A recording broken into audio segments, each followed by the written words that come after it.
not to say things inadvisable. Okay, and we have minutes that were very concise, and I think, anybody have any comment there? So, motion to pass the minutes, and seconded, and everybody, we're good, minutes are good. Okay, so I'm going to hold off. Peter, if I may. Yes, please. I'd like to make a couple of statements before the meeting starts. Okay, sure. Addressing the couple of weeks ago, the work session. Yes. I was upset. I think the town board has done an excellent job of making meetings more resident friendly, more transparent. We've eliminated the 3-minute clock. Amber's done it, and Christina have done a tremendous job posting agendas and getting paperwork posted for people to review. In the beginning of the meetings, anybody who has something they'd like to talk about that's not on the agenda can talk. We open the meeting up to them to talk. After an agenda item is discussed by the town board, it's opened up to the public to speak to. Okay. Frankly, I didn't think it was within your purview to go to the newspaper and talk as you did and give quotes, and I didn't think it was in your purview at all. Okay. It upsets me. Okay, I'll hold on a second. No, let me finish, and then you can say what you want. Sure. All right, please. Sure. The town board work session, we were discussing the topic. We weren't done. You jumped on and started to speak. I just asked if you Okay, wanted to. that put me off. We don't do that now. We're not doing that. We open up the agenda. After the agenda is discussed, we open it up to the public for comment. You could have said anything at any time. You continue to jump in. 3 times you tried to jump in. Al, you and I disagree about our Let me respective finish. behaviors in that meeting, Let me finish. respectfully.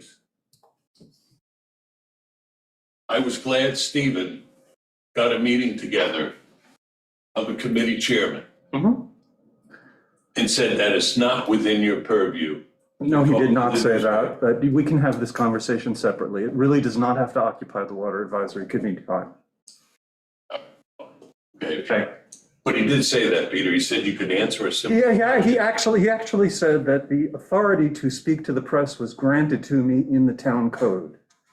He also said that we had to be careful about liability, and he asked that I speak to Amber and to him before speaking to the press, which I'm delighted to do, and to work with them on that. I do have a concern about liabilities, but I think it runs the opposite way than you think. All right, can we continue with the meeting? Thank you. Okay, so I would just like to, Tim is here. Tim? Yeah. There he is. And I'd like to take the fertilizer subcommittee report toward the bottom of our agenda and bring it to the top, because he only has 20 minutes or so while he's here. I'd like to turn over, therefore, the meeting to Lisa and to Tim and let them discuss the components of what the fertilizer subcommittee have done. Well, since you have a limited amount of time, do you want to go present this first? The only reason I told Peter that without the legislation, this is less effective. So, but it doesn't matter what order we speak about these 2 items in. So if you want to go first, go right ahead. I'm aware of that. This assumes that this budget. That's correct. Yeah. Which is why I actually originally had it instead of saying the Shelby Island Code, I said Suffolk County Code. But then I realized I would just jump to Shelby Island and just put that there. So it is making that assumption. Other than that, this is a rough draft. And so it's all of you, I think, have copies. If you want to make it easier. Thank you. I could put this all into a Word file, and then you could do it that way if you had any changes.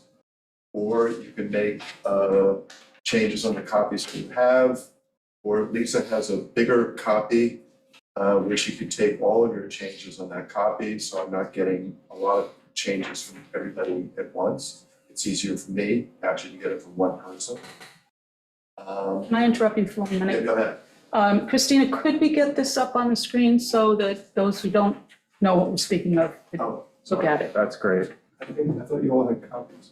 Everybody, We but do, you but there know, are people online Oh, who sorry, are also sorry. wanting to see. And by the way, great job, guys. Really great It's job. just, it's rough, it's rough. Great start. Anyway, so, this is a draft, and so you all weigh in with something you want to change, something you want to add. I didn't do any finessing with it for that reason. I can shrink pictures, as I said, or I can take out photos. You can also, if you think it needs more space, you can actually add another column, make it a bigger brochure versus one that has a total of 6 columns. We have a total of 8 columns if you want. So we have lots of choices here.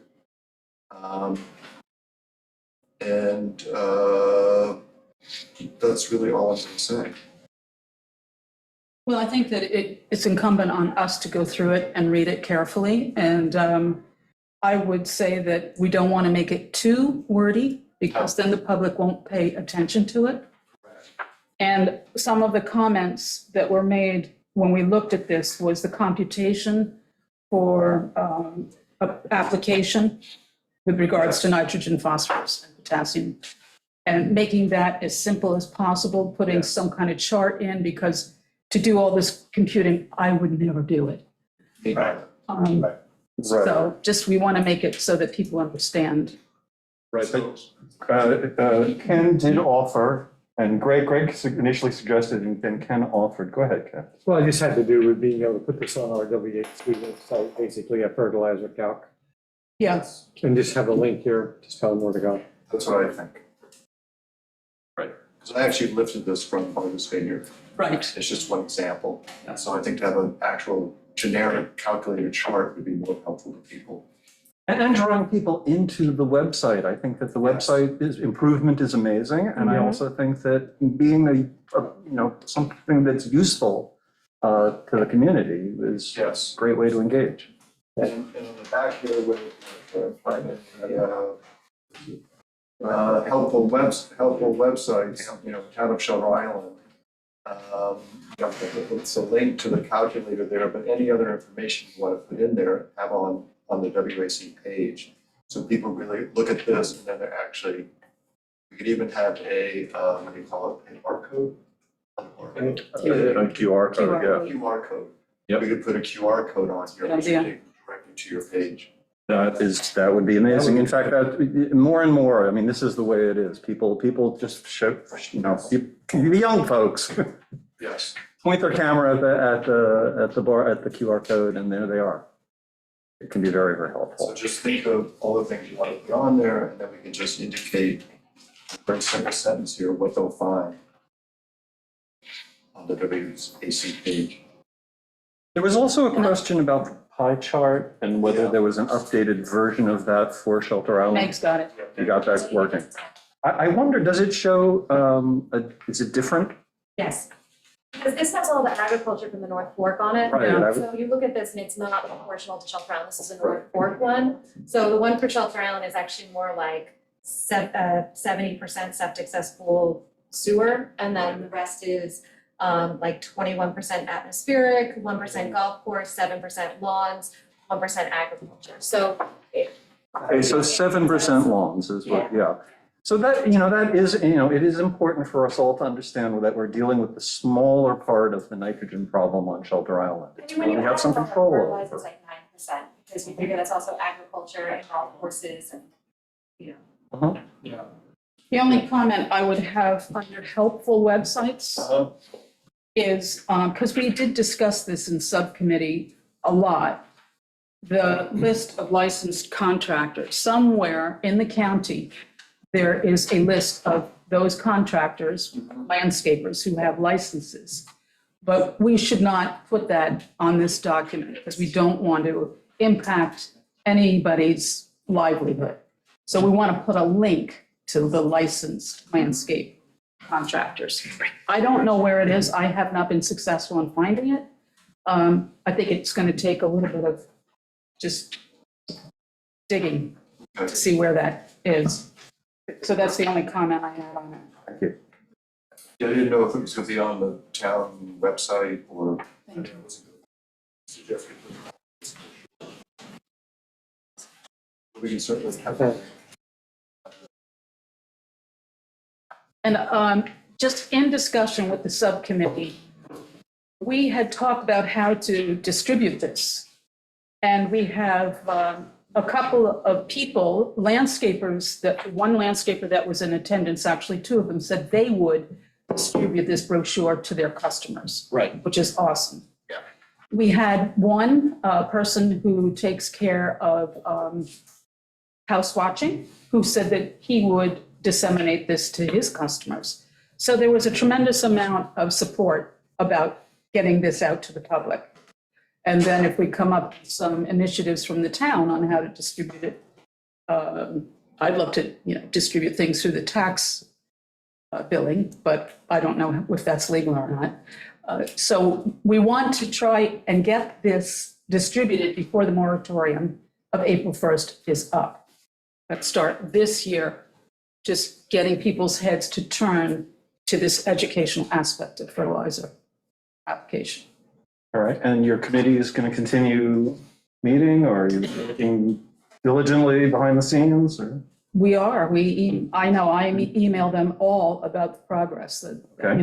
Yeah, no. that we're it's been- undergoing, because they're interested. Yeah, It's a good cross-section of people who live here, who work here, even somebody in the landscaping business, so, yeah, a couple of people in the landscaping Yeah, business, so so it's really really great. important. yep. All right, yeah, great engagement. Anything else on this topic before we move on for anybody at home or? Great job. Are we going to go over this or no? Oh, yeah, absolutely. Let me know. So this legislation was, the language was developed by Stephen Kiley, because we asked him if we wanted to create a fertilizer law. As many of us know, it's difficult sometimes to find things in the town code. And so when you're looking at something that specifically addresses a topic, you have to go through the town code and do a little unpack. So this legislation would go directly under a fertilizer heading, so that if anybody was curious and if anybody wanted to substantiate some of the issues or questions that come up from this brochure, we can say, okay, it's in the town code, read through it. So we met with Stephen Kiley, and he came up with this language. He took it from some of the samples that we had developed, but also from, I think it was Lake George. Let me just point out for the people at home, we also have somebody with a hand up, but let me just point out that this document is under WAC discussion documents on the WAC page on the website, first item, so if you want to be looking at it. Good. And can we acknowledge Yeah. Stella's hand? Stella had her hand up. Stella, did you want to? Yeah, thank you very much, everyone. Sure. My comment is just when this is done, if depending on when, I think the SIA could help disseminate it through the homeowner associations. I'd certainly be happy to send a final document out to the Heights community. So just a thought. Thank you. Thank you. Peter. Yeah. So if I understand this correctly, we're going to ask homeowners before they put any fertilizer on their lawn to have a soil test done by a licensed landscaper confirming the Yep. need for the fertilizer, and then get approval from the building department? Yes. Right, Jessica, And that's why we're talking about it, because it's going to make a lot of work for the building department, but somebody has to be the enforcer, somebody has to oversee it. And And this is a standard existing in many, many other communities. it is. That's something I wasn't aware of. Okay, well, do you have a feeling about it, or did you want to express an opinion about that as an approach? I'm too early in my thinking Okay. process to express. Fair, absolutely fair. We'll come back to you on it. Right, be absolutely fair. I think I share, I share Andrew's concern about, homeowner being told, okay, you need to spend, to put 2 bags of fertilizer down, you need to get your soil tested. And I certainly wouldn't want to be on that town board, which is to say the town board. You would second, Greg, if you're just saying, well, gee, I think I need fertilizer, but you haven't had your soil tested. Right. That's what How we in need to you, think how in the world would you know whether you even need fertilizer to begin with? And that's exactly the point. Right, that's what I just need to It's process. like salting your food before you've tasted it. Oh, okay. Howard? Yes, I just have on that comment, does anybody know how much this soil test costs approximately? Is it $100, $50? You can go to the hardware store and get a soil test. Okay, Yeah. okay. You can ask Cornell Cooperative to give you a soil test. Any landscape contractor will take a soil test before at least the landscaper that was on the subcommittee said, 2 of them said that they always do a soil testing before they apply anything so that they want to know how to best service their customer and, get the best results. So it's not an uncommon thing. Tim, do you have anything you want to add to that? Because I know you. Yeah, that's true. The other thing I was going to say is that I'm reading legislature part here, the intent. The second sentence, I'm not sure what it's trying to say there. It means experience in West Neck Bay, Creek, and Harbor. We say in West Neck Bay, West Neck Creek, and Harbor. Is that what the intent is? Atlantic Creek, man? Right, Atlantic Creek. The Water Management Committee, no, the document that we're drawing from was published, I think Ken would probably be able to tell us. I can't remember which one because I've looked at so many, but it's actually in the document that was published by Shelter Island, by the East End, the group for the East End, all for the East End, that publication. And that's what they included, that algal blooms have been observed and documented in West Neck Harbor, the creek, and the bay. The creek being the isthmus, yes. I thought it was also Atlantic Creek. Maybe a semicolon after the word harbor. It should read West Neck Bay, Creek, Harbor, and Yeah. Fresh Pond. Yeah. If we wanted to add Mannequin, we could, but there's just too many ands, it breaks it up and gets confusing. Well, that's what it says, isn't it? No, it doesn't have that So you comma. have the and in there, we corrected it. Oh, I have the corrected version, I guess. I mean, this was a few years ago that publication went out. If there's an update to that we want to include, we can. But to my knowledge, I can't substantiate any other algal blooms. Do we have any substantiated algal blooms? No, there was one in West Neck again. I mean, this- basically. This last summer. This last summer. Last summer, On a regular basis, We can include that as well. right? It's all- Yes, Yeah. yes.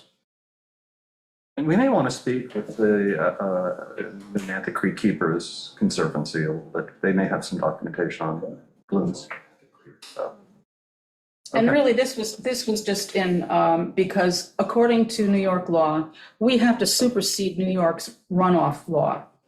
And in order to do that, we have to prove that Shelter Island requires more stringent legislation than the state does. So that's why Stephen wanted to make sure that we had substantiated tests results to include here. You're looking confused, Joe. No. So I would recommend we just refresh this language a little bit. That's all. It sounds like the intent is to state the need is based off of the sole source drinking water aquifer and the impacts on surrounding estuaries, right? Right, well, that's what the state requires. Right. They want substantiation that it goes above, that our needs go above and beyond the DEC needs. Thank you so much. Tim? Fresh pond, makes certainly plenty of data. I know, That's yeah. great. Yeah, so, okay. So one last thing, do we want to sit on this? We want to wait on this? Again, it's time sensitive if we want to get all of this sort of operational before the April 1st deadline. I just have a factual question. It's linked to what I said earlier. There are other towns in the East End which have this same permit requirement? You mean that have this language in their code? Yeah. In other words, it strikes me, just being a layperson and not having really analyzed this problem, it strikes me that a permitting process for the application of fertilizer is a strong measure. That is not an educated view. Right. Okay? It's a concern you're raising. Right. If that's standard practice, or if not, if that's a standard remedy in situations like we face, Easier.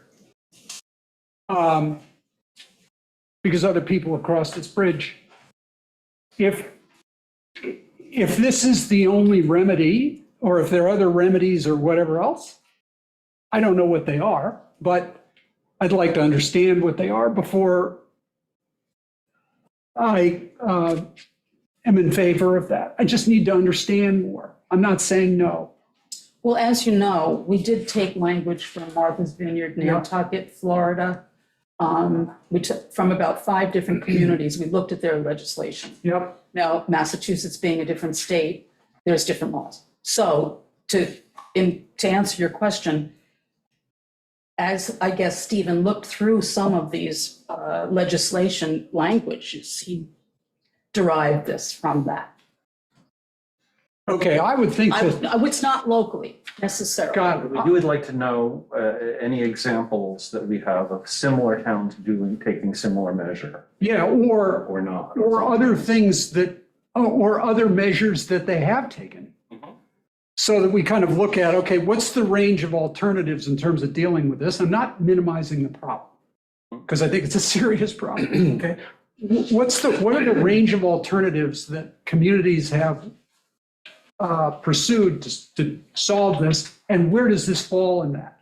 So Lisa, if I may ask, do you think that your committee could, in the week and 2 or whatever many weeks right ahead of us now, Right.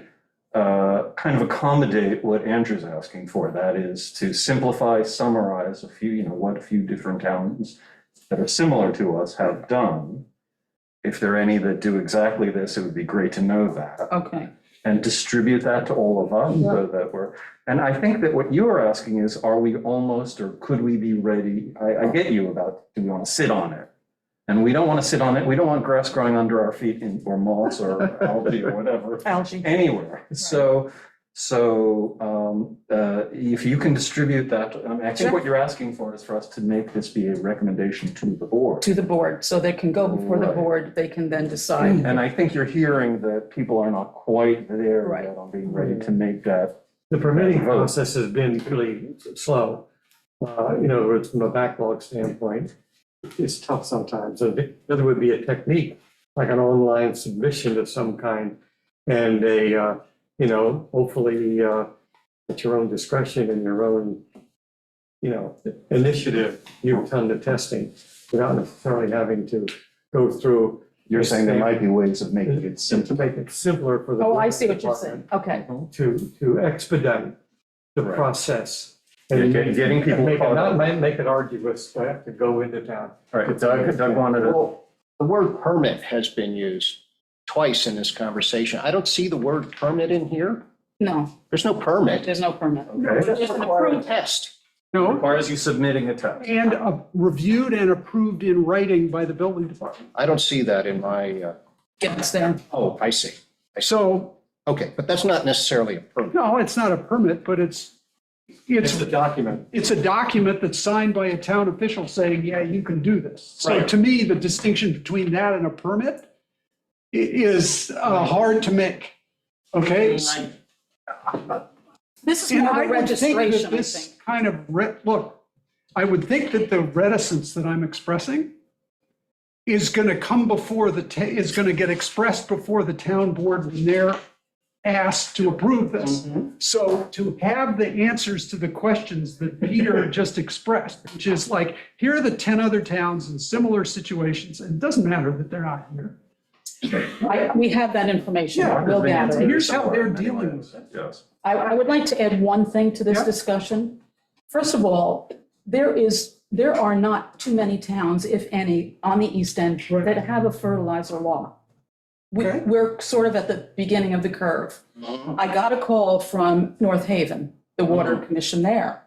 They heard that we're, pushing this type of legislation forward, and they are interested in speaking with us to find out what our subcommittee has done so that we can then give them information, and their interest is in working with other towns so that there is movement, not just from isolated towns, but from the East End community. And I am very excited about that because it shows, first of all, that there's a need to legislate fertilizer and that there's interest.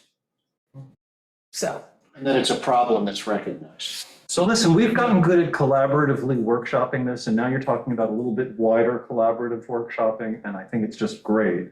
So let's, just like we have done on the letter, let's all stay tuned. Oh, go ahead. So on that, first of all, I think this whole thing has gone lightning fast. And so my congratulations to everybody involved, okay? The questions I'm asking are not intended to slow it down, because I understand April 1 is like 35 days away. So I just think that if we had the answers to those questions, actually going through the town board would be easier than if we didn't. Right, I mean, So, this is a recommendation to the Yeah. town board. What they do is completely out of our hands, but Right, just expediting it to them so they can then. but it sounds like we have one meeting between now and April 1st.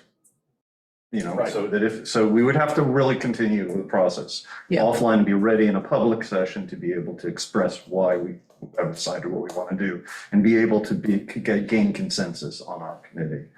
So, let's shoot for it. Yeah. Yeah. Peter, before Okay, you do that, yes, can I ask a please, Al, question? of course. I think this is great.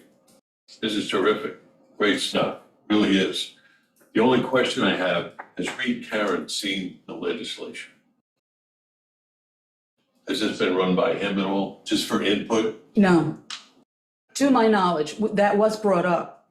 And, I think no, he should be involved in that as well. Thank At you. least consult. No, that's a very good That's suggestion. the reality, since it's going to that part. that he should be? Read. Okay, and Stephen had, This is not an issue I really know anything about, but having heard the discussion, it occurs to me you might want to consider some kind of trigger or threshold for the amount of fertilizer to be applied before you have to, apply for approval or, whatever it is. So if you're talking about 2 bags, that's one thing, but if you're talking about, 500 pounds, that's another.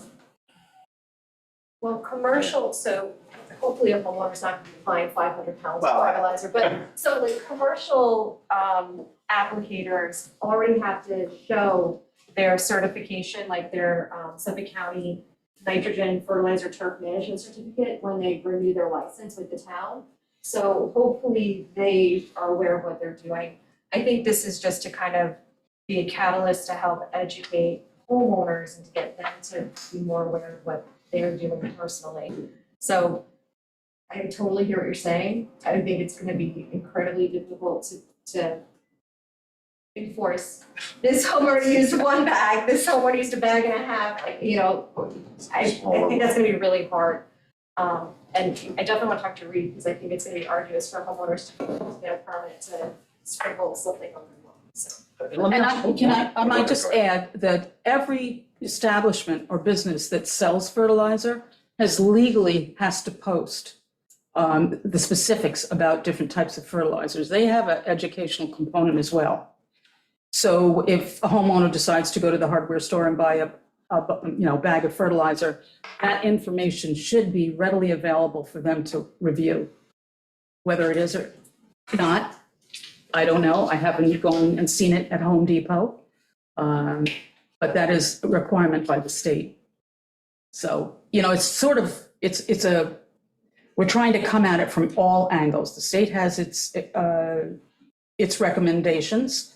The county's law also addresses having a turf management course and proper application of fertilizer.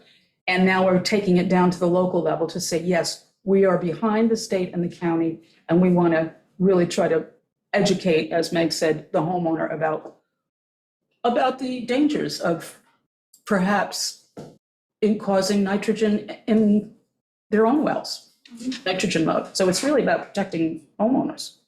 I certainly completely agree with the goal. I'm just anticipating that You're trying to. the blowback, if I'm gonna do a bag of this or a bag of that in my garden, I gotta, get a test, I gotta go to the buildings department. You may not wanna face that if you can avoid it. So, and also, what, you could start out with some kind of limit and then ultimately, depending on how it works out, after a year or two, just drop it. So. Okay, so thank you, Stephen. I think I hear you being very helpful. Lisa, it's going to be up to your committee to synthesize. Does your committee have open, like it's a public meeting? Oh, they're all now? public. I mean, So yeah, there's the opportunity to get engaged with this group that, it's great. It's great having, cross between the various committees and. okay, we got our homework. Yeah, We got our you mark. got your homework. Yep. Got it. Okay, so we have a number of items. I would ask for a very quick water level rainfall report. All right, this is going to be a verbal report. January report was very good. We didn't look at it as the committee. We had great precipitation in December and January, as Ken has reported in the past, and the water aquifer level is quite high. I only have data for 3 wells right now, and the summary is a one-word. Well, it's not one word, I guess. It's 4 words. Aquifer levels are good. Goat Hill level on Saturday was 6.73 feet above sea level. And the February median for the history that we have was 6.22. So you can see we're about a half a foot higher than the median value.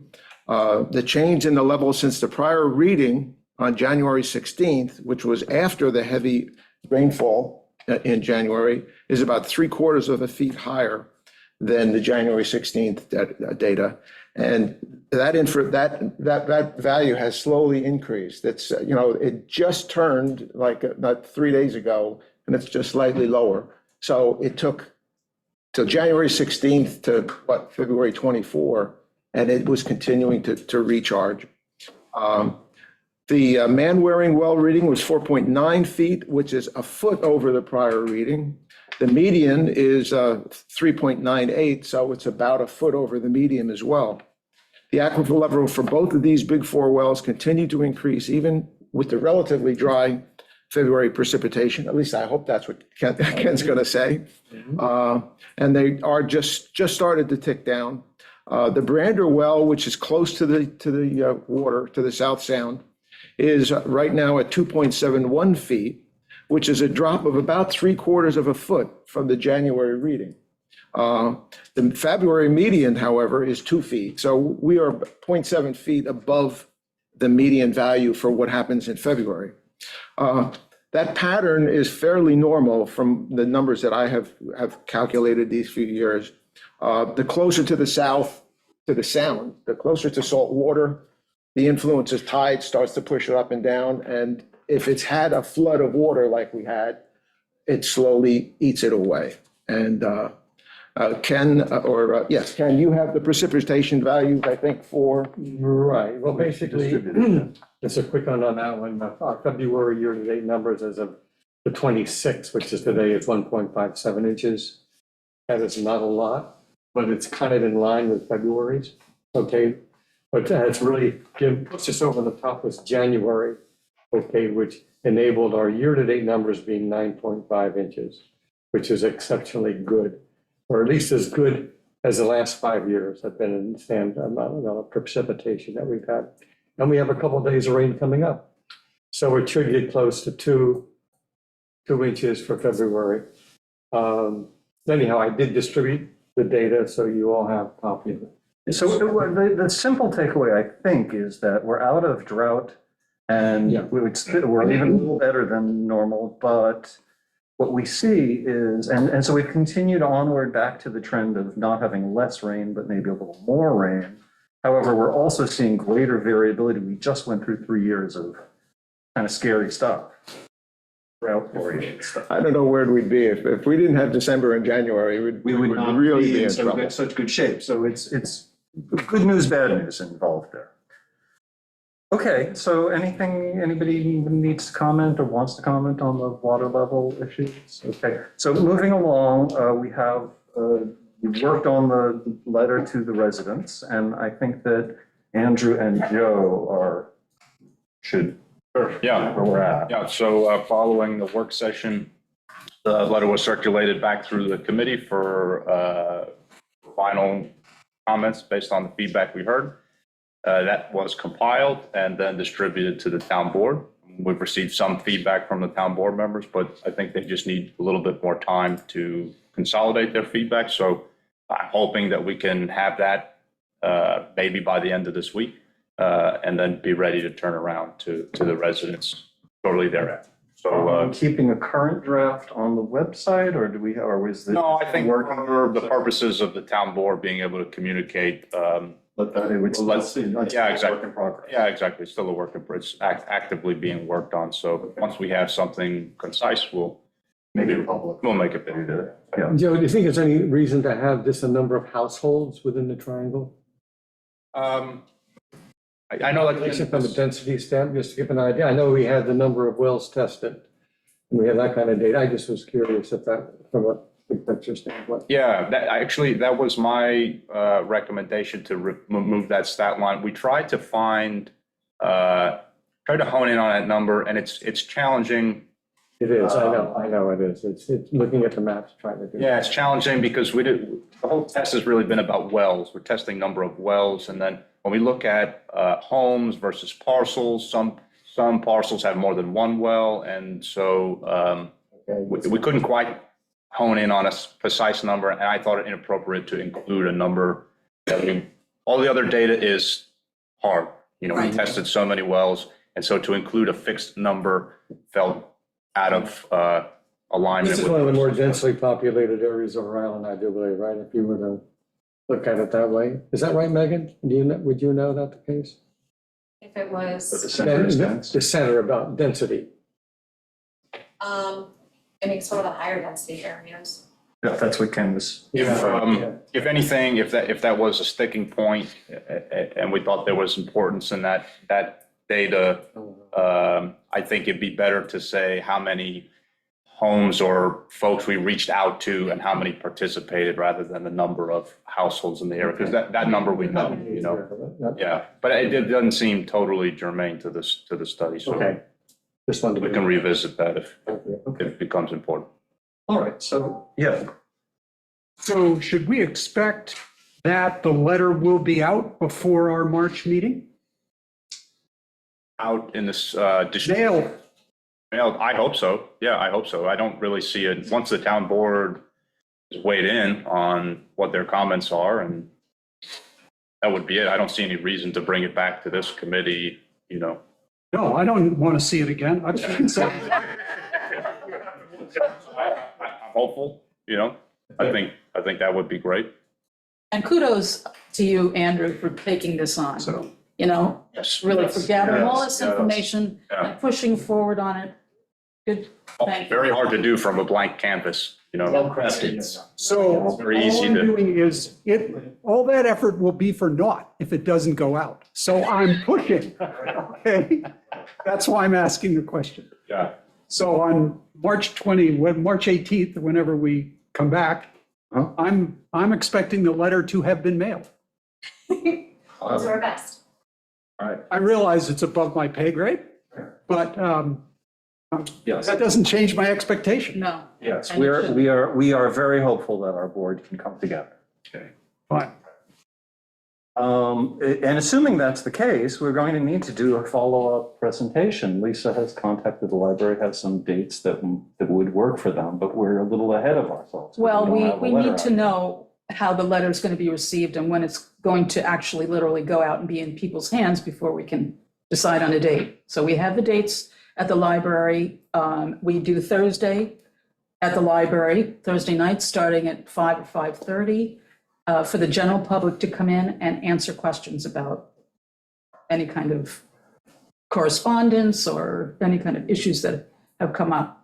Right, and now Greg did some really great work at doing sort of initial drafting, brainstorming around what would be included in a PowerPoint presentation for that.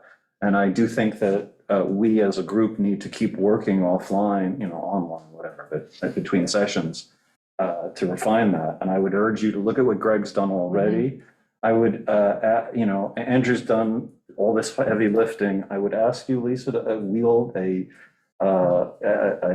strong red pen, because That we is- are only, that is editorially what we can and can't, Certainly. what's overkill, what the public can't absorb, Right. what we can't expect to get up to, because it's just too much. I would What's ask- essential. The presenter is going to be Joe, correct? Sure, yeah. For the PowerPoint, for the public PowerPoint. I think you were nominated last time. So It was after you left. Yeah, right. Okay, sure, yeah, that's not a problem. Right. So we also need sort of, I'm a data person. I'm really good at looking at data. I'm not a great PowerPoint person. So we just need. Well, I mean, I can PowerPoint create skills. the Yeah. PowerPoint. Okay, that would be. again, everything is incumbent on Synthesize. how the town, how expeditiously the town board decides to move this along. Right. As Soon as it's Their comfort. out and ready to go, then I will do the PowerPoint and set up the public meeting. Question. I would expect there to be a number of questions from the audience about the health implications of the test, of drinking water with high nitrates. Is there any way that we can get somebody, that we can ask somebody from the Suffolk County Department of Health to attend that Thursday session, who's knowledgeable about the public health stuff? I don't know who that person would be. Yeah, that's an excellent point, Andrew, because I think we're running, this discussion so quickly translates into a public health one rather than a technical geophysical. Yes. Because at some stage, we've tested wells, and some of them are potable, some are not potable, some are in the middle. So that is the public health conversation I think most people want to know about. Yeah. I suspect that someone from the health department would be interested in participating, and I'll ask. That's a good idea. If they don't want to, I don't know what their rules are on public engagement, or if they have a spokesperson that will come and do this. We should seek an alternative. I don't know who that would be, but we should have somebody there. That's a really good idea. I think I volunteered to contact Jason Hine, who was the person that West Neck Water District interfaced with the Department of Health. I did not do that. I can Yeah, I don't know that do that. they have strict rules about those types of events, and I don't know that they would send, like a sanitarian, but we should pursue that. So I'll do that. Yeah. Because we're going to get questions, or we could well get questions Yeah, totally. around people with particular health issues of, compromised segments of the population, children, elderly, whatever. And somebody who's across that literature and that subject matter would do a lot to convey proper messages, because if we don't convey proper messages, people could tend to default to a much more extreme Yeah. assessment of what's going on than in fact is going on. Right, on opposite ends of the spectrum, I totally agree. I think it's actually something that maybe has been missing from the conversation thus far is a credentialed public health expert. Yep. Because that seems to be more of where this test has led rather than, an engineering or technical Yep. analysis, So that would be my suggestion, just in general, as we revisit ongoing testing of different neighborhoods. I think what we've come to understand is to digest this information properly and advise on policy, really, this is a public health conversation, not an infrastructure. Right. And even though the EPA sets the limit, it's why do they set it at that Particular 10? level, what does that mean? 10? Why do they do that? Right, yeah, we've done a nice job at, I think, including appropriate reference material and not making it seem like this is our opinion. This is, these are levels set by so-and-so, and here's information from the respective agency. But we haven't had, Fed calls for experts to weigh in on this, but that's, I think, the expert that we need is the public health expert. Okay, so you have that. No, but I will go down that avenue. Yeah, right, but you. I have to. Reach out to the county health department, and are you going to reach out? to I them, or are you can, gonna wait? I can try calling and contacting Jason and see. Yeah, I mean, I was just wondering, maybe Suffolk County Water Authority might have someone with that Well, that's a expertise as different well. entity, Well, I understand, but I'm just saying in the absence of someone from the county, maybe, I can ask about that, sure. Right. I mean, the point is to have someone that is expert on public health matters regarding water. Yep, all right, I'll contact Joe Picorni about that. Yes, Stephen. For the public presentation, I think you should anticipate questions in two areas. One is costs, what would both be the upfront costs and monthly costs? Who's going to pay for the costs? Is it Of the what? town? Of what? Public water? 'Cause Oh, well, we're not talking about public water yet. Nobody is saying, we're just informing people about, in fact, it'll take a long, long time to get public water to many, many places. So nobody should be counting on like public water's going in next year or the next year after or anything in their neighborhood just yet. That's a long conversation, which we will begin, but I have a feeling we will continue to have to discuss month after month after month for some time, even before the board's ready to even begin considering that as so at the moment, it's just people should know what their water, what's going on with their water. Yeah, Mary. Just to that comment, I think the reason why Stephen is thinking that is because one of the paragraphs towards the end talks about the town installing community water systems. So I think we can modify that paragraph to just say that the town is evaluating the feasibility of various options for remediating Oh, in the water letter, Meg? quality in the letter, yeah. Yeah, So I no, think so that you're not we can overstating, revise that right. so that we're investigating, Absolutely. researching, not that we've chosen a path, because, Because we haven't. right.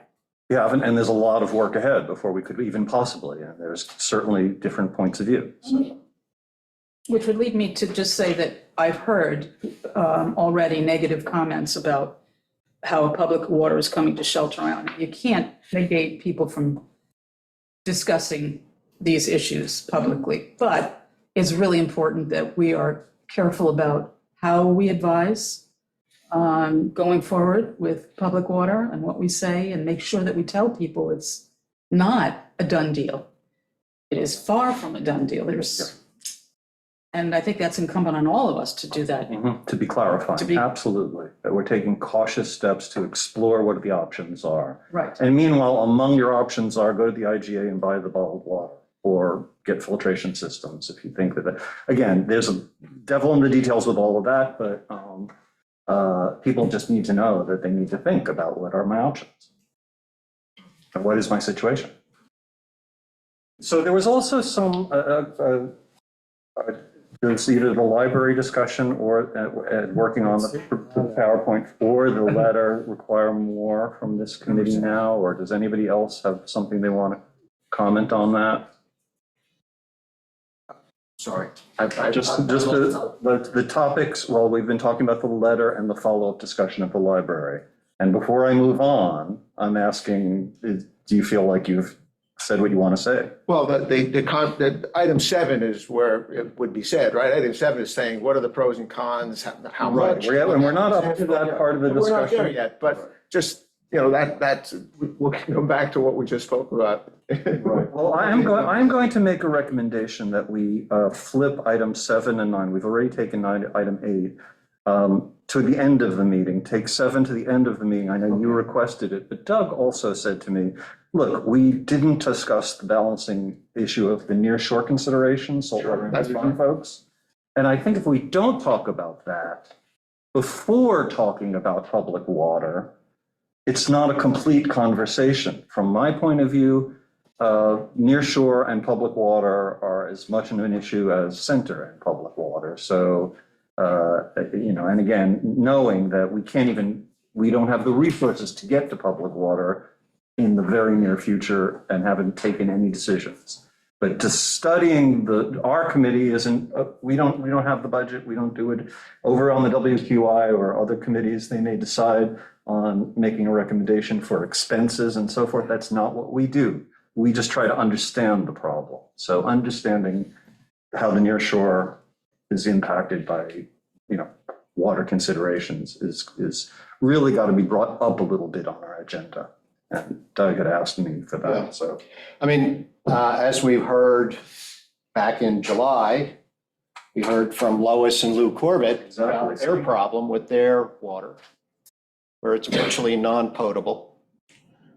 In 2014, the Silver Beach Association did a informal survey of residents in our neighborhood, and it was informal, but I would say that there were at least 20. Or at least, yeah. We had varying degrees, basically had to do with, Concerned with- if you were to categorize your water, how would you put it? In other words, do you have filtration at all? Is everything fine? Salt. Very general thing in it, yeah. Salt. All right, so despite the fact that I'm asking to pull that part of the discussion up, I want to kind of work our way through the agenda so that we don't just drop items willy-nilly. So we will come back to that and hopefully, and we'll certainly come back to the discussion of public water, knowing that that's one that has to be continued into further meetings. There was just some questions about the validity of the study work that we did. Now, we had, Mermaid Solutions come and do the testing. They provide filtration systems. We only tested for very few items. There was a question about why don't we have a more professional, this committee is already on record saying the town should be investing in more professional hydrology resources.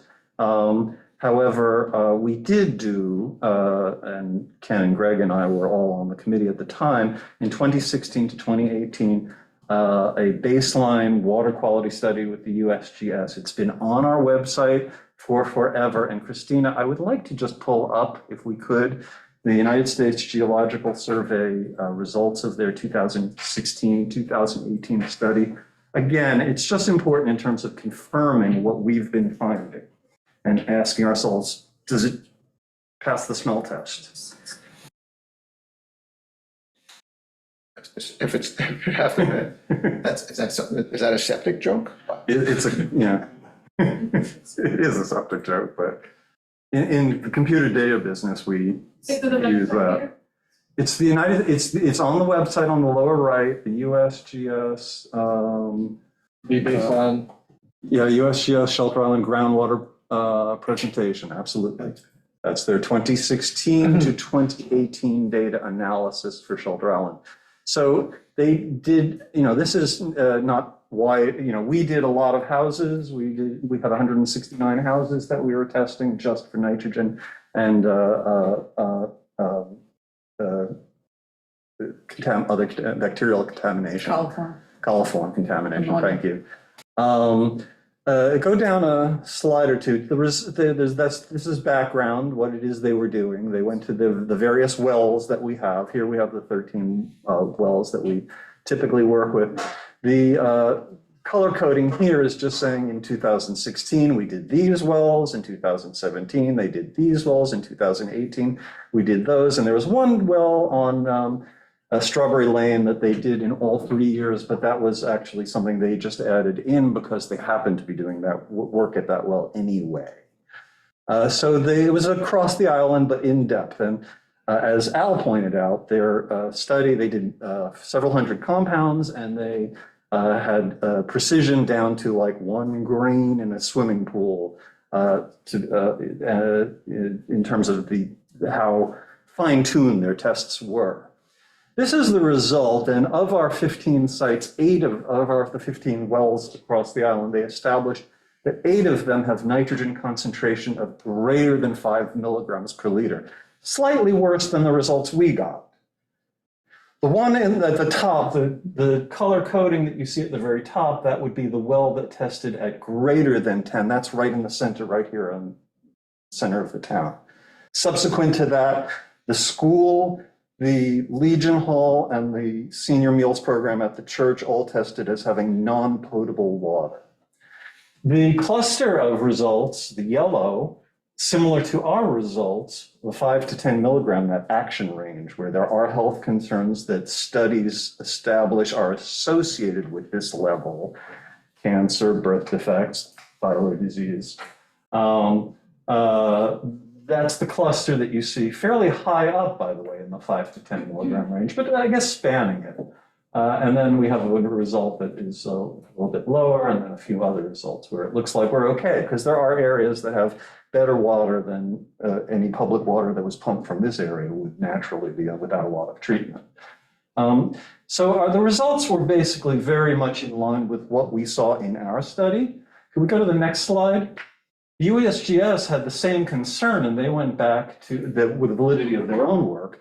And so they went back to Suffolk County Department of Health data from the late 2000s to establish, okay, when we look on a home-by-home basis, and here the Suffolk County Health Department actually knows the address specifically.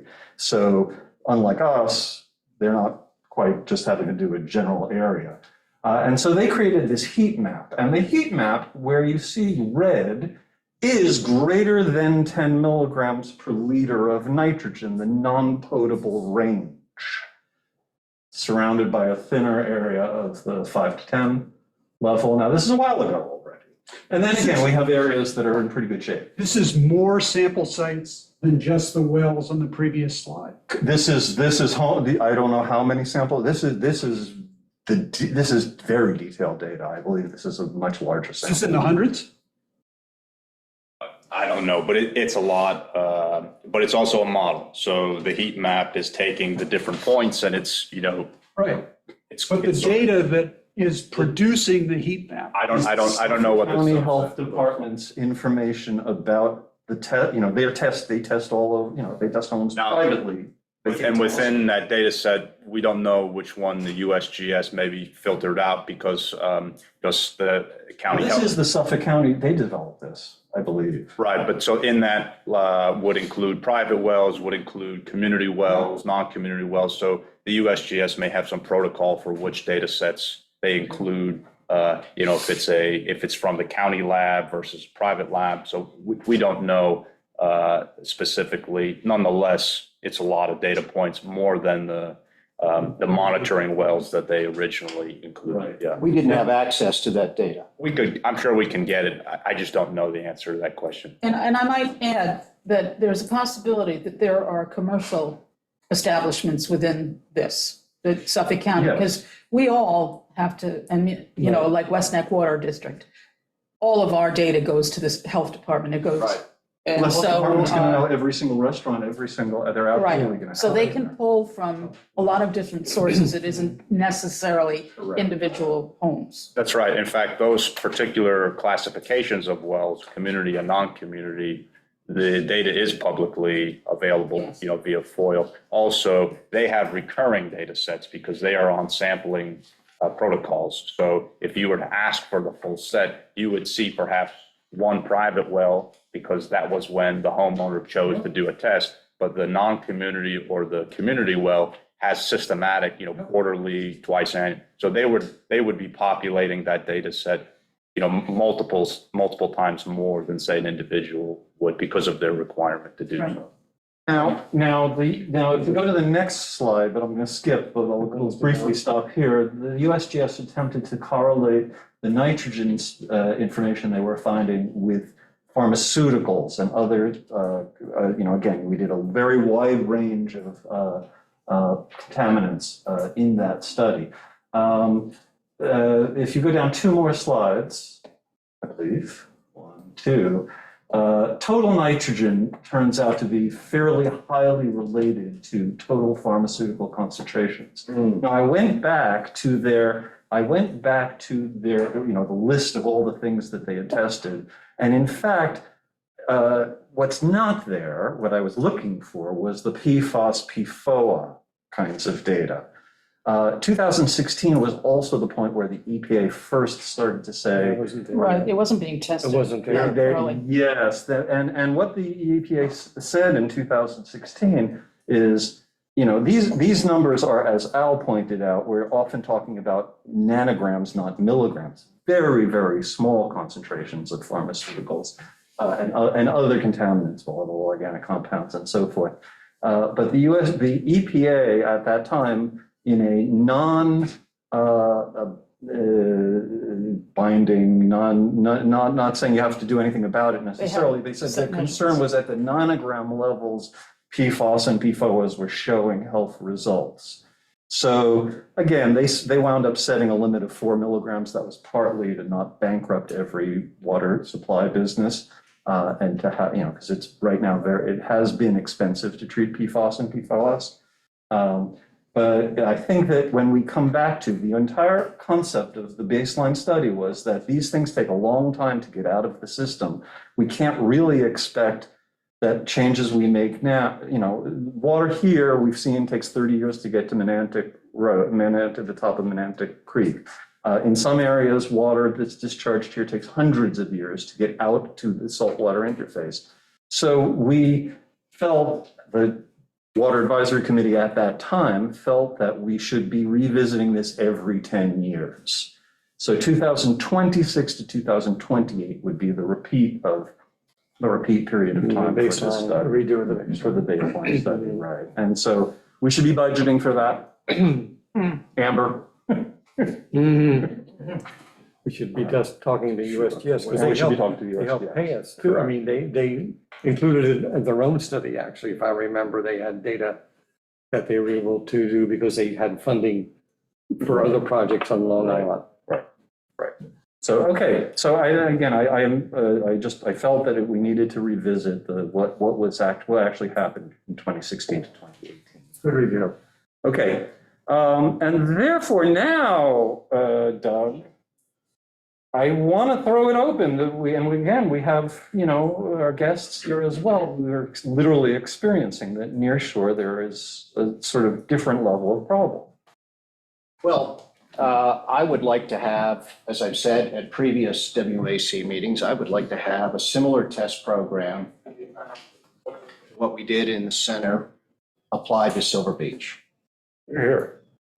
I don't know the exact numbers, but if you look at the Silver Beach Peninsula, it's got a very long coastline. And virtually every lot facing saltwater is developed. There are a few empty lots, but not many. And if you counted those lots or even the residences, it's probably in the hundreds. And there are probably more saltwater facing residences in Silver Beach proper than any other neighborhood on Shelter Island.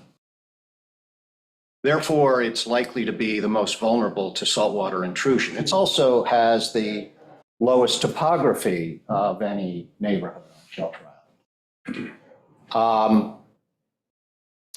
We don't know how extensive problems like Lou and Lois are experiencing are, because most people are quite hesitant to come forward and say they have a problem with their water publicly. So I think that the exercise in the center was very helpful, and I would like a similar exercise to be conducted in Silver Beach. Because if there is a problem emerging, I think the best way to tackle it is based on some information rather than anecdotes or hearsay. Ken, did you want to add? Just, I was waiting till you finished. Yes, I'm Okay. About 265 lots are in Silver Beach, okay?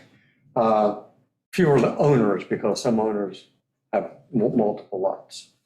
I don't have a count for Shoreline, but my feeling is we have a different environment there from the standpoint of what we test for.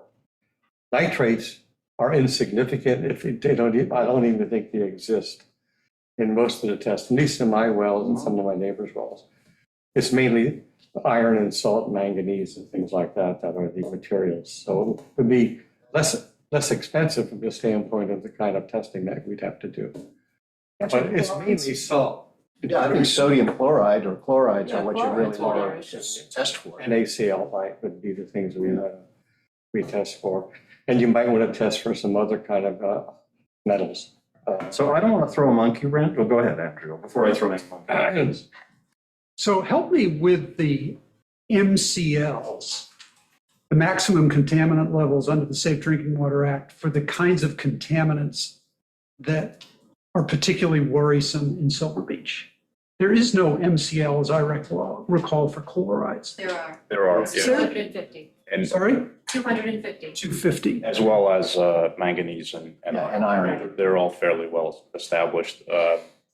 The point I wanted to make, though, is that those other, a chloride-only test, I think, is not the complete picture of the challenges because many of those other compounds or minerals are indicative of challenged water extraction. So typically, they as you approach the bottom of the freshwater saltwater interface, water composition changes, the mineral composition changes, the salt balance tends to be pretty consistent and then changes very aggressively. So we wouldn't want to isolate ourselves to a singular test like fluorides. I think it's important that we identify, perhaps a better panel because it's not just about many. Common practice for chloride testing is that there are established thresholds that are well below the MCL that you're looking at to consider saltwater intrusion or chloride elevation. And then once you exceed that threshold, you're going to fly past the MCL. So if Meg pointed out the MCL is 250 for chlorides, typically you're at risk of salting your well, somewhere around, between 50 and 100. If you start to see those numbers come up, you're very, very close to seeing the chlorides exponentially grow. So this test is a little bit trickier to accomplish. And then I guess, ultimately, what do we hope to infer from this information? I don't think it's unknown that there's high risk for saltwater intrusion. I think that's probably well known. So does a test help us in that regard in developing policy, or I don't know, is there perhaps another approach? And I'm not saying that a test is a bad idea. I just I want to be mindful that what will we do with this test information? Are we going to use it to say we have a widespread drinking water problem and therefore make a policy decision about how to deliver water to these people, or what is the? I don't know the answer to those questions that you're posing, Joe, but clearly there are problems and clearly they need to be addressed. I agree with you, and I'm not. And one of the reasons they need to be addressed is that if people don't have potable water, then they're going to question their tax bill. And that's already happening. Right. It's already happened. Yeah. It's already happening that folks are appealing their tax assessment because of potable. Is that right? Yeah, that's a fact from the assessor's office. I guess what I'm concerned about with our widespread testing protocol is what are we doing with this data? I don't think it's fair to say we will make a decision, who are we to make a decision based on this test data about, oh, there are reasons to go one way or another with policy. You don't have to have widespread chloride issues to be supportive of a public water system in your area.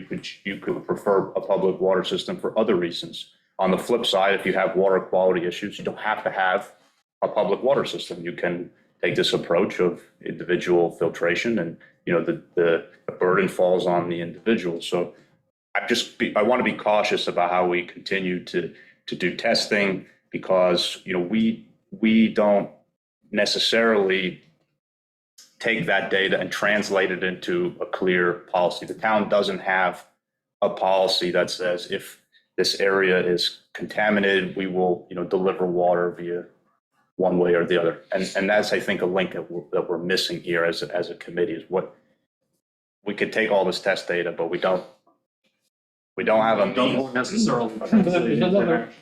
There's another variable. It has to do with the number of folks that are living in a particular place at a particular time. If you have your 4 teenage daughters come to visit you and during the summertime, when there's maybe an exceptionally high tide and you're on the shoreline, you may salt your well just because of the quantity of water. And you may have just topped off your pool at the same time. Right. So I'm just saying that, to me, the issue that we had down there is really storms. When we have large storms like we just had some very, very high tides, in addition to a lot of wind out of the west, and it really drove the water into this area, and we have a lot of beach erosion. We're losing beaches, basically. The water is getting higher. And so people that had good wells, maybe on the margin, need to know more closely because of the fact that, as the tides get higher. And my worry has always been more one of storms. And we have like 30 families lose their water because of high water along the edge there where they had good, okay water. And that's a good example, I guess, in more thought required in our testing protocol, because you may have a full set of data come back and say, we don't have as wide a chloride issue, but that doesn't help folks with this risk. Exactly. That there's rising sea level or a singular event, a hurricane, that then eliminates the possibility of widespread potable. Yeah, my approach in the past has been, where do we have a place that we could get temporary water?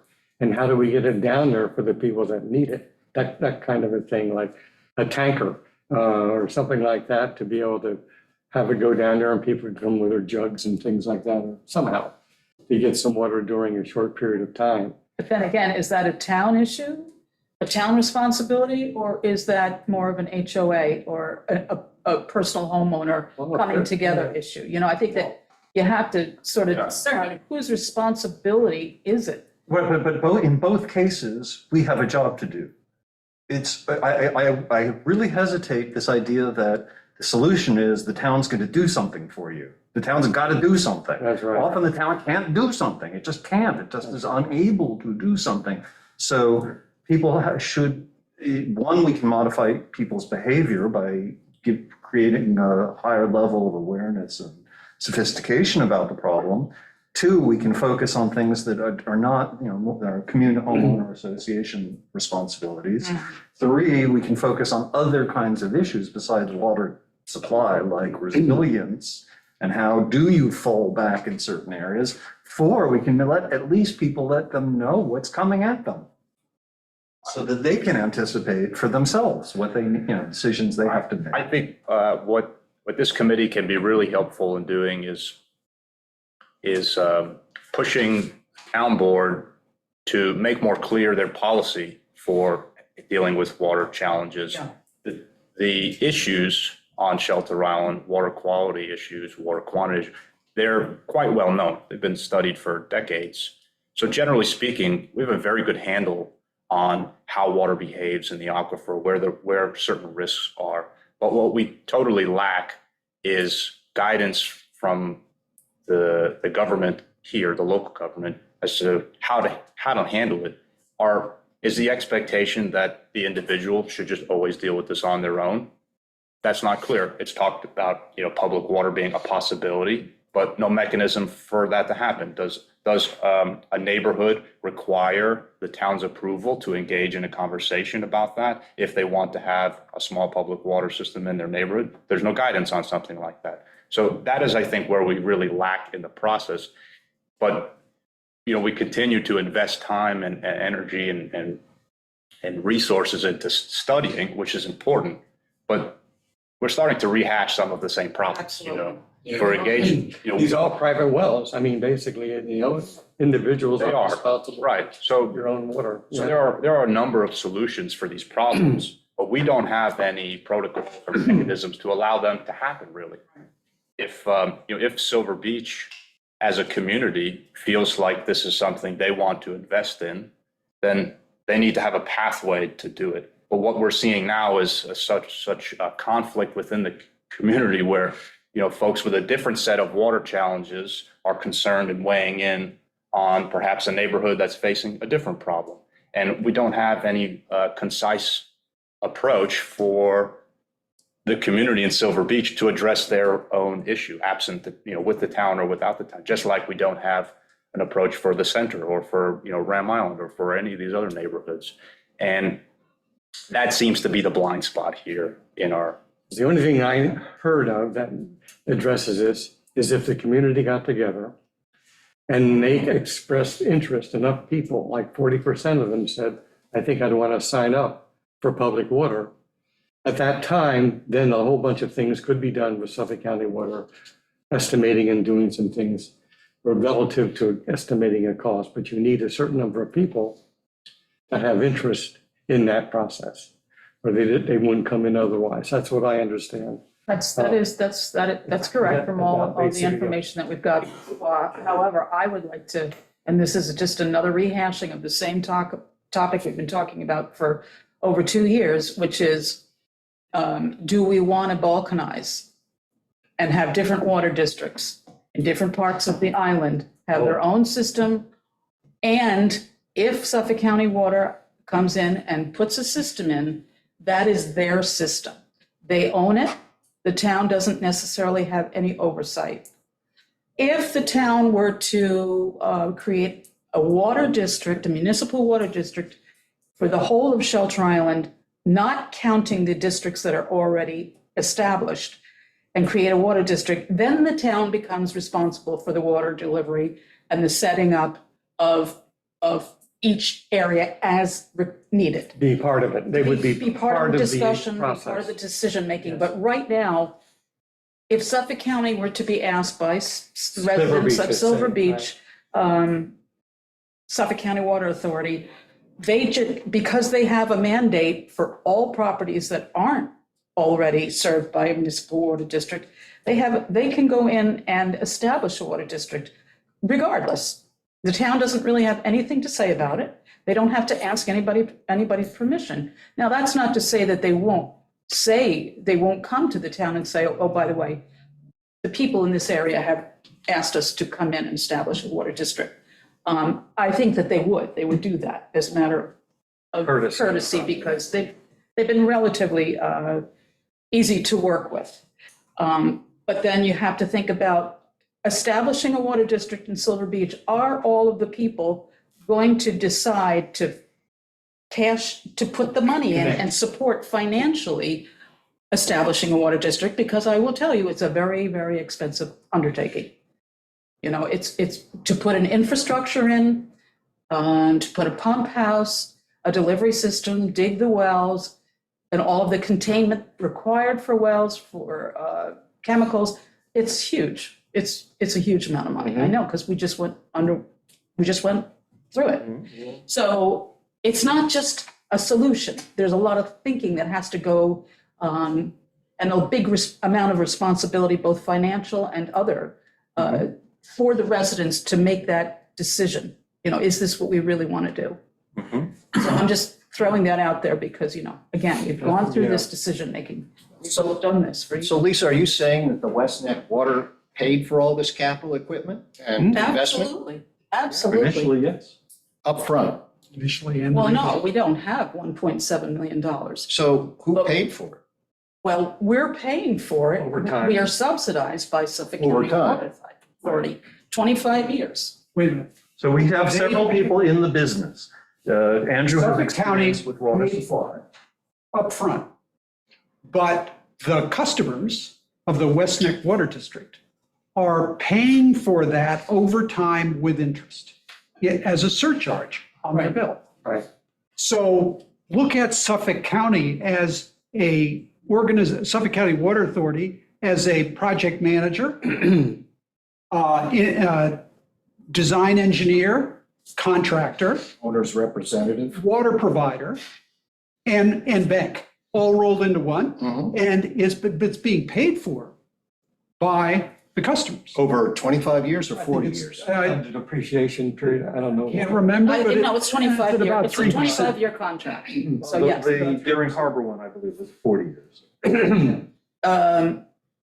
And so that brings into question that it is really something that West Neck Water District wants to entertain, expanding the district, because that will lessen the individual financial responsibility. There are only 70 parcels in the West Neck area, and we have a 1.2, maybe less, $1 million infrastructure project to finance over time. So we would like, I'm just, yes, we're paying for it, nobody else. Can I bring this conversation back to Silver Beach? You may. You've put this request on the table. I think we as a team have learned a lot over the last 6 months to a year through the testing process that we went through in the center. What did we really do for the people in the center? We gave them, as a group, whether they participated or not, we have produced statistically valid information about water quality. And we're about to disseminate that information, and we'll see what the community's response is. All right. I think, from what I understand, the water quality issue in Silver Beach is different. There's a lot of anecdotal information about what's going on there from a water quality standpoint. I think there could be a benefit in a testing program that gave that neighborhood area the same kind of quality of data with respect to water quality that the center now has. How the community responds to it, We don't know. we don't know. But a key point in this is that, I mean, I understand Joe's point. We kind of know already what the problems are, but part of what happens in a process like this is that you engage everybody in understanding their own situation a lot better. Right. Now, the other thing that we did in the center analysis was the way we did it. We enabled people to participate without them worrying about what was going to happen to the data from their test. Anonymity. We gave them, so the community has this information, but the individuals did not sacrifice any anonymity. Right. Okay, Right. so I think we're actually developing a process for dealing with these issues. And so I understand the issues that Joe raised about, and Ken raised about, like response to events and the impact of events on water quality, the whole storm risk issue, that the contaminants being evaluated are going to be a different panel because of the anecdotal knowledge that we have. Understand that.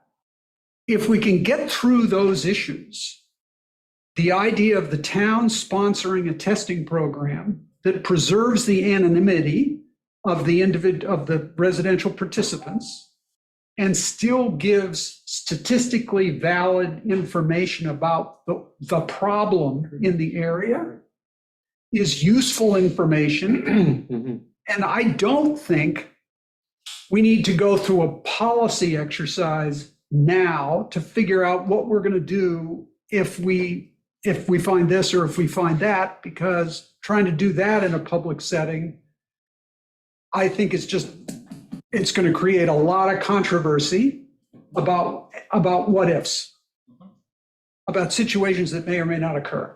So I would be in favor of this. I think it's really important, though, that when we do it, the data that we get can be fit into what I'll call a third-party valid framework. In other words, the data we get is, informs people about relative to MCLs, relative to whatever other third-party valid standards are relevant to this. That's something we did. That's something I found very useful writing the letter, because I was able to take the letter in the center and anchor it to the EPA standards. Yeah. And so I feel that what's in that letter between the data and the standards is rock solid. And I think there's value in producing the same kind of rock solid information for the people in Silver Beach. And it doesn't strike me that the cost is going to be that high. I don't exactly know what it's going to be, but relative to the value of the property down there and relative to someone's concerns about whether they can drink their water, it strikes me that the cost isn't very high. So, Yeah, another interesting point to add into your discussion here is that there's benefit for the community in a bigger way, in the sense that nitrates, basically, because of the flow that we have as high as it is, and we have that so many septics are just old-fashioned septics more than likely down there, is that we get a lot of effluent flow into the bays, both on the on both sides. You don't have nitrates in your drinking water because you're putting it in the We're bay. putting in the bay. Basically, this is why West Neck Bay area and the lagoon and some other, the creeks, have basically a continuing problem with brown tides. Okay, and that's pretty well known on that side. On the other side, basically on the sound side, it's a little better because we have the flows, basically the tidal flows that come through the area. But Well, that's an important point, though, is Yeah. that I think that, Andrew, your point is well taken, but I do think that we're going to need to do more thinking. And it's the challenge that Joe is putting in front of us. Yeah, It's the challenge that Ken is now putting in front of us, which is that these are different situations. Yes. And the kinds of things that we have to take into account, like storms and so forth, are different than the kinds of things we have to take into account, where primarily what we're looking at is a sort of steady drip of septic contamination, and whether the issue is nitrogen or the other things in the septic contamination. Doug? First of all, thank you, Andrew, for articulating an approach that I was not capable of articulating. please. I think that, I'm not done. I'm sorry, I heard silence. Just didn't want to break that unspoken. What I wanted to say is that I really didn't think or appreciate there was an emerging problem until I started to really be involved with the Silver Beach Association in a more active way. And once that happened, then I started to hear anecdotal stories and various residents coming up and speaking to me privately. Confiding, being. Yes. And that told me a lot, because it told me that the situation was much more widespread than was generally known. It also told me that things were changing. And therefore, my interest in having a testing program is as much because I think things are changing and I want to get ahead of the problem and be prepared to address it should it reach a critical stage. Yeah. Well taken. Yeah, well, first Greg and then Meg. Greg and then Meg. We may have more data than we realize. Joe has provided from around the year 2000 to 2017 nitrate data for community wells, private wells, and a third variety of wells, which is a non-commercial or non-community, which is what the restaurants are. I don't know if you haven't been able to ask for, you got the request in for more nitrate numbers now. Did you add in the salt by any chance? No, I didn't add in the salt. There's a lot more discussion about that because unlike nitrates, salt changes That's right. a lot. So, synthesizing tests from a wide variety of time would be a lot more challenging. So it's not to say that we can't. We can certainly ask for it. Yes, I think that would be really good because there may be information here that will be an aha moment for somebody. And that would be obviously a good thing. It was, aha, this is where we have to really focus on. We may or may not have the individual homes, your point that we have this model of keeping people's identities secret. That shouldn't be private. If the town is putting money in, as good as the information that we have out of the nitrate study, if we had the individual addresses, we might find something there. Again, there could be an aha moment that is lost. If you've got an area that's 70 acres and you got 12, you tested 12 wells in 70 acres, and some of those slices are pretty big. It'd be nice to be able to have, as their chart, the USGS chart, had little dots. This is the ones that we actually went to. So I think as far as salt goes, I don't think we should not hold ourselves back on saying, well, that's private. People won't want to know. If we've got, how many did you say, 300? 265. 265. That's not the number of people. In that area, Silver Beach, if you get 100 people, say, yeah, it's okay. If you need to know my name, my address, that's fine. And then the other 165, they just have to guess what their water is. That's their responsibility. It's their wells. So I would not tie myself. I wouldn't vote again for private information like this if the town is supporting it. And I think it would be a really good idea to get if we can get the saltwater information and just see what type of range. In other words, if the town pays for it, we should have access to the data. That's exactly right. And because I when I look at the nitrate study and I know that we've got, there's zone 7 is that big and, are all the good ones down at the bottom or is it at the top? I don't know. We don't know. Even you, Greg, you're developing some really interesting and analytical work, and you're asking yourself, do I have to take off the name here? And in some cases, there's a reason why you have to be respectful. I would just say though, what's the difference if the zone is bad? I hesitate to see the benefit of such granularity. So we could say so-and-so has X problem, so-and-so has Y problem. It doesn't matter in the context that there's no policy for are they on their own? Or is there a mechanism for folks to do something about this on a community level? Because we can continue this endless search for more data to say that this street is bad, this street is good, this street has nitrates, this street has iron issues. But after that, we don't have street. We don't have street. What do we do? The messaging is if it's more of an FYI, folks, hey, this is a great way for you to get more information, to be familiar, to draw attention to this, then that's one thing. But to get these tests and to continue to seek more granularity, if we're just going to, in the end, say, You're on your own. you're on your own, then. Ken, let me bring Meg in first because I was just gonna say, I know we're discussing Silver Beach in this, but it's really all low-lying South Shore areas. So it's Mananac Peninsula, the whole thing, all the way up to the point of Mananac Creek. It is the east side of Mananac Creek. It's Turcom's, like that whole Tut Hill, Turcom's Rest. It's Shorewood. It's Dickerson Creek. It's Dickerson Creek, that whole area. It's everything south of the center, really. All the FEMA. All the FEMA flood zones, West New Orleans. So, Silver Beach Association has an association that can come forward and be like, hey, we have a problem.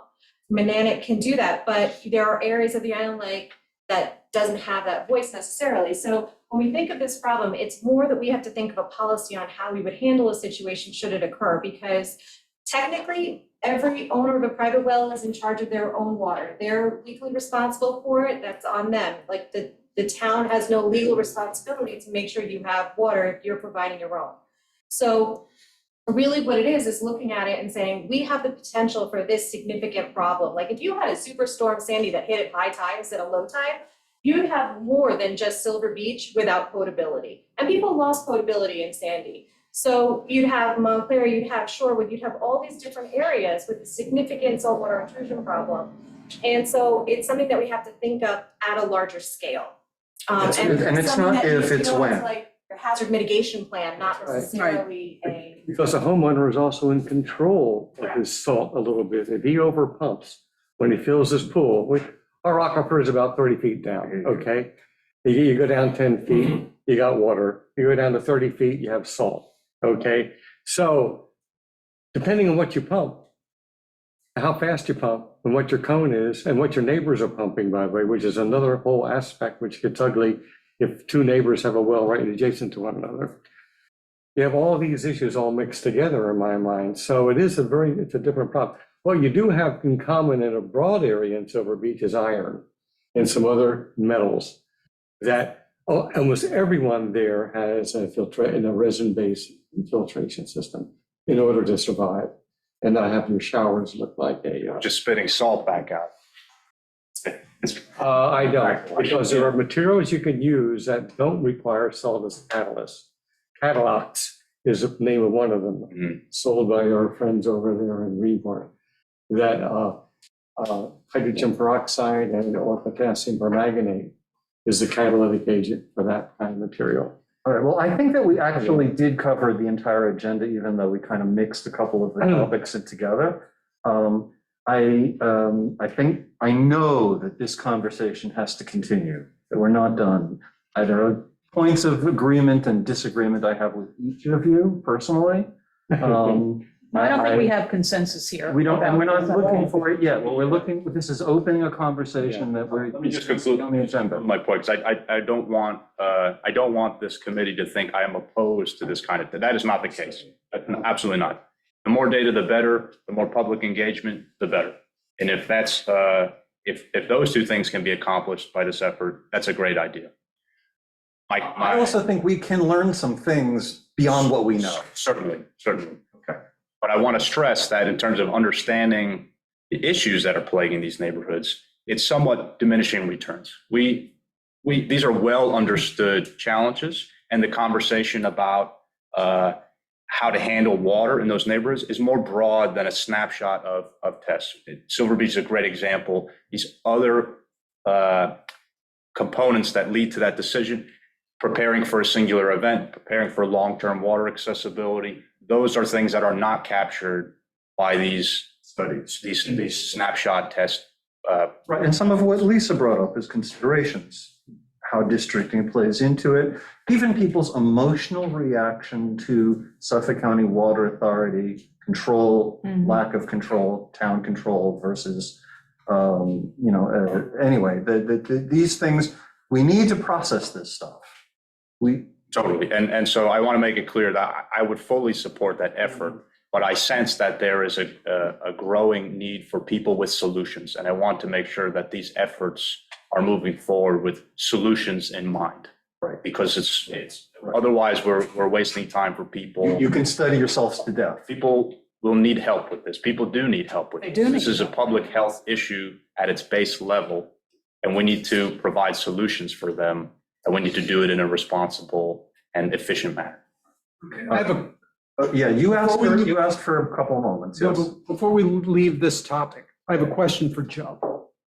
Is it, regarding the Silver Beach discussion, is it a reasonable request for this committee to make where, if, based on the anecdotal information that we have about Silver Beach, if we were to design, if the town were to support a testing program in Silver Beach, what panel would you recommend be tested for?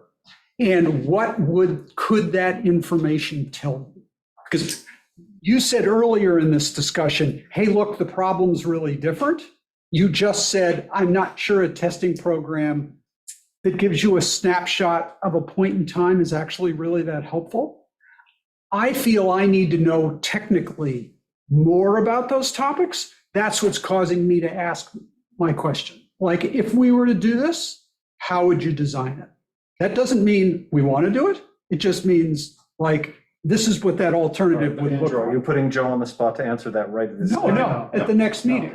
Or, Yeah, just give us Just a quick summary. So the challenges that are different are that the number of components that would cause potability issues is more broad. We looked at nitrates with a few exceptions in the center test. And in Silver Beach or any of these low-lying areas, we'd be looking at a broader range of mineral contamination. Contamination is not even the right word. Higher levels or varying levels. It's composition. Minerals. It's all, we've got It may be, everywhere. not knowing specific, it may be as much as half a dozen or more that we would want to look at. And that's the first challenge. The second challenge is that these tend to fluctuate frequently throughout the course of the year. And as Ken said, very much user influenced, either by abuse or overuse, or from an exceptionally thin or exceptionally dry period, or from an exceptionally thin extraction layer. So even unlike the nitrates, that may take years before you'd see any meaningful change. This would be very difficult to correlate because it changes. As Ken said, it's dynamic. Even just reflecting on our monthly reports, the well level changes because of the tidal influence there. That's something that's unique compared to other areas. And then runoff, basically took a tremendous. Okay, so my professional or technical question is, given all that, as an engineer, is there a testing protocol or panel that would actually tell us something or not? If there isn't. Totally. It's just a broader range of. Okay, so I'd be interested in, just a page of bullet points as to what that would look like. Yes, but let's take that one step further now, not to kill more time on the call, but let's say you run this potability, this larger, more broad potability count, right? Some of the folks are dealing with actual water availability. And unlike in the center, when we were talking about solutions, a reasonable solution for a household with nitrogen contamination is on-site filtration. It's not that expensive. It costs you something, but it is a reasonable solution that's implemented all over the place. If you don't have potable water because it's highly chlorinated, salt chlorination, you don't have that many on-site, if any, filtration options before it becomes exceptionally expensive or impractical.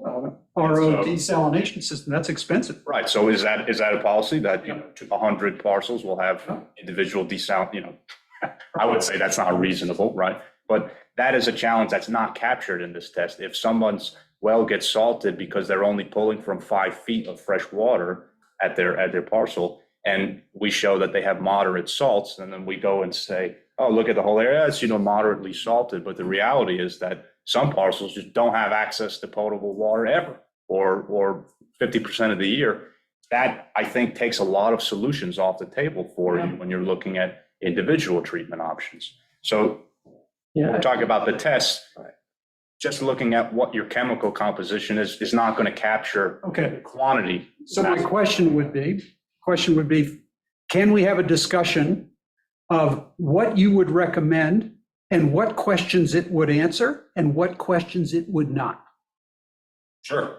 Okay? Yeah. That would help me form a view. Yes, and again, I caution this conversation may go on a little while. The USGS has proposed to us in the past using electromagnetic resonance imaging to determine where the salt-fresh interface actually is. Yes. So, how we handle these things is we're gonna have to follow. This is an example of what you're saying, and as a variable, right? As a fix. Raising your point is another fix for saltwater intrusion, basically. Okay? 3 feet can make a big difference with regards to whether or not you're going to get good water when you're in such a shallow aquifer that we have. And well drillers down there, basically, they just stick a hole in the ground, go down as far as they can, test the water, see what it feels like. If it's too salty, they pull the point away till they get to the point where the test, when they just drop in the the reagents and so forth to test for sodium chloride. So it comes up to a number that's acceptable, less than 250, hopefully 100 or something like that. And there you go. And that could work for a while. And then it may not, in essence. And that's an expensive operation also. All of the things, I mean, you It's a think little about. hit and miss as part of what you're saying. Pardon? It's a little bit trial and error, hit and miss, It- whereas a it is- better it is- understanding of the Suffolk dynamics. of County the can system. come in and say, this is where you should put your well. The well owner goes in there and puts the well in there. There ain't any water there. Right. And so they go around, they poke around in the whole area, so eventually they get to the place. I know that's what the. And sometimes builders are it's near the struggling with. road, sometimes it's in the back of the yard, and many times it's you're just trying to stay away, was 150 feet from your septic. That is usually the perimeter around which you kind of like poke a bunch of holes in order to find water in low-lying areas or in delicate areas. Almost everyone there has a water treatment system. We don't even take into a consideration the water usage when we do our calculations for new buildings and stuff like that. Number of gallons used in the filtration process, backwash. I mean, you're talking, it's more than a washer. I mean, you're talking quite a bit. And depending on the issue you have to deal with, you could be recycling every 2 days. Many of them are based on volume. You can recycle on volume or you can recycle on time. And so most of the more modern ones recycle on volume. You pump through like 300, 400 gallons, it kicks off the system and it runs it through either a resin-based system, plastic material and salt, or something that doesn't require salt, which is very nice. All right, so I struggle a little Oh, bit yeah. with who to give the last word to. Yeah. We, look, again, I think this is very good conversation. It's going to continue. We all need to keep talking between each of our sessions. Meg, I would give you the last word if you had a thought there that you wanted to express, or, no, you're okay. I'm good. Andrew had asked me if he could have a moment on a new business item. Right? Yeah, so. Just did. It's not like we don't have enough to do, but here's something else. Okay. My mother had a house in Old Saybrook, Connecticut, and every 5 years, she had to have her septic tank pumped. And she had to file a certificate with the town as to that pumping. And that pumping also, the person who did it also filed an inspection report for the town. The purpose of that ordinance was so that community sewers were not necessary. Because the idea was, look, if you've got properly functioning septic systems, and I'm leaving out the whole nitrate issue in this for now. If you have properly functioning septic systems and the town knows that they're properly functioning and they're properly maintained and so forth, it's better off than it is otherwise. And it has the advantage of the town knowing what's going into their local aquifer, because that area of Connecticut, like ours, was dependent on an aquifer that was recharged by the community itself.